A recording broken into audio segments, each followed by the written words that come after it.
नमस्कार, ज़ेड और सीएनबीसी आवाज प्रेजेंट क्रिप्टो की समझ के इस एपिसोड में आप सबका स्वागत है। आइए आपको बताते हैं क्रिप्टो जगत से जुड़ी कुछ बड़ी खबरें। नॉर्थ कोरिया टाइड हैकर्स ने $850 मिलियन क्रिप्टो चोरी को अंजाम दिया। नॉर्थ कोरिया बेस्ड हैकर्स ने पिछले महीने पॉपुलर एक्सी इन्फिनिटी गेम के प्लेयर्स को टारगेट करते हुए $620 मिलियन के क्रिप्टो करेंसी की चोरी की। यूएस अथॉरिटीज ने पिछले दिनों इसका खुलासा किया। इस हैकिंग ने क्रिप्टो करेंसी की दुनिया को बुरी तरह से प्रभावित किया और क्रिप्टो करेंसी इंडस्ट्री में सुरक्षा के मुद्दे पर बड़ा सवाल उठाया है। इस चोरी से कुछ हफ्ते पहले भी हैकर्स ने $320 मिलियन की एक चोरी को भी अंजाम दिया था। फेडरल ब्यूरो ऑफ इन्वेस्टिगेशन ने अपने इन्वेस्टिगेशन में पाया कि नॉर्थ कोरिया से एसोसिएटेड साइबर एक्टर्स लाज़रस ग्रुप और APT38 ने इस चोरी को अंजाम दिया है। लाज़रस ग्रुप 2014 में तब सुर्खियों में आया था जब उस पर सोनी पिक्चर्स एंटरटेनमेंट में हैकिंग का आरोप लगाया गया था। इसे north Korean leader Kim Jong Un का मजाक उड़ाने वाली एक सैटारिकल फिल्म द इंटरव्यू के बदले के तौर पर देखा गया। जर्मनी बना सबसे क्रिप्टो फ्रेंडली देश। डिजिटल एसेट एक्सचेंज एग्रीगेटर कॉइनकब के एक स्टडी के हिसाब से जर्मनी 2022 क्वार्टर 1 के लिए सबसे क्रिप्टो फ्रेंडली कंट्री है। पिछले साल यह खिताब सिंगापुर के पास था, जो इस साल दूसरे नंबर पर है और यूएस तीसरे पायदान पर। कॉइनकब ने बताया कि top digital asset welcoming Nations की रैंकिंग में पिछले कई महीनों में काफी बदलाव आया है। कंपनी ने कहा कि जर्मनी की क्रिप्टो करेंसी एक्सेप्टेंस और क्रिप्टो निवेश की अनुमति देने के ग्राउंड ब्रेकिंग डिसीजन ने इसे क्वार्टर 1 2022 के लिए पहले स्थान पर रखा।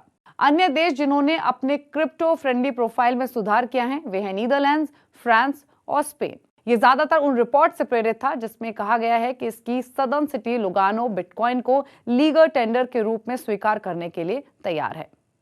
कजाकिस्तान बिटकॉइन माइनर्स के लिए लागू करने वाला है नया टैक्स सिस्टम। कजाकिस्तान गवर्नमेंट वर्तमान में नई टैक्स दर को माइंड डिजिटल करेंसी के वैल्यू से जोड़ने के लिए क्रिप्टो करेंसी माइनिंग पर टैक्सेस बढ़ाने पर काम कर रही है। मिनिस्टर ऑफ नेशनल इकोनॉमी अलीबेक क्वांत्रोव के अनुसार ऐसा करने से राजस्व में बढ़ोतरी होगी। दरअसल चीन के बिटकॉइन माइनिंग एक्टिविटीज पर रोक लगाने के बाद कजाकिस्तान इन चाइनीज बिटकॉइन माइनर्स के लिए एक अच्छे विकल्प के तौर पर उभरा है। लेकिन अब अगर ये देश नई टैक्सेस लगाएगा तो इससे क्रिप्टो इंडस्ट्री को नुकसान होगा। हालांकि टैक्स रेवेन्यू कलेक्शन से देश की फाइनेंशियल स्थिति बेहतर होगी, लेकिन दूसरी तरफ कई माइनर्स माइनिंग ऑप्शंस तलाशने के लिए एल सल्वाडोर जैसे किसी दूसरे माइनिंग फ्रेंडली देश की तलाश में निकल सकते हैं। ट्विटर के फाउंडर जैक डॉर्सी के फर्स्ट एवर ट्वीट का नॉन फंजिबल टोकन NFT लगभग $280 में बिक सकता है। NFT के मौजूदा मालिक ने पिछले हफ्ते इसे $48 मिलियन में लिस्ट किया था। ईरानियन बॉर्न क्रिप्टो एंटरप्रेन्योर सिना अस्तावी ने मार्च 2021 में ये NFT $2.9 मिलियन में खरीदी थी। पिछले हफ्ते उन्होंने घोषणा की कि अब वो इस NFT को बेचना चाहते हैं और उससे होने वाली कमाई का 50% दान करना चाहते हैं, जो उन्हें लगता है कि $25 मिलियन से ज्यादा ही होगा। लेकिन इन्वेस्टर्स ने ज्यादा उत्साह नहीं दिखाया। ऑक्शन के अंत तक केवल 7 बिड्स ही आई, जिसमें से सबसे ज्यादा बोली थी $280 की। तब से और बिड्स भी आई हैं, लेकिन उसमें भी सबसे ज्यादा $6,200 का ऑफर आया है, जो कि उस अमाउंट से काफी कम है जो एस्तावी ने पे की थी। अब एस्तावी ने इसे बेचने से इनकार कर दिया है। उन्होंने कॉइनडेस्क को बताया है कि अगर कभी अच्छा ऑफर मिला तो वो इस NFT को बेचेंगे। Luxury fashion brand Louis Vuitton non fungible token यानी NFTs के साथ अपने एक्सपेरिमेंट्स में आगे बढ़ रहा है। वो stand alone mobile app game Louis the game में PFP इंस्पायर्ड NFT रिवॉर्ड्स की शुरुआत करने जा रहा है। इस गेम को पहली बार 2021 में इंट्रोड्यूस किया गया था।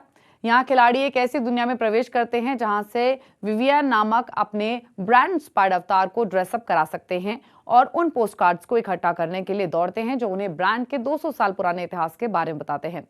वोग बिजनेस ने यह खबर ब्रेक करते हुए बताया कि अब कंपनी ने ऐप में न्यू NFT रिवॉर्ड्स भी ऐड किए हैं।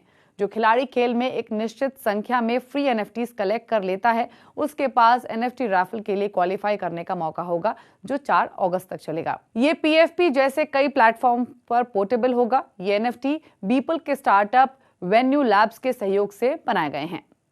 तो क्रिप्टो की समझ के इस एपिसोड में इतना ही। क्रिप्टो से जुड़ी कुछ और खबरों और जानकारियों के लिए नेक्स्ट वीक फिर मुलाकात होगी। Till then take care.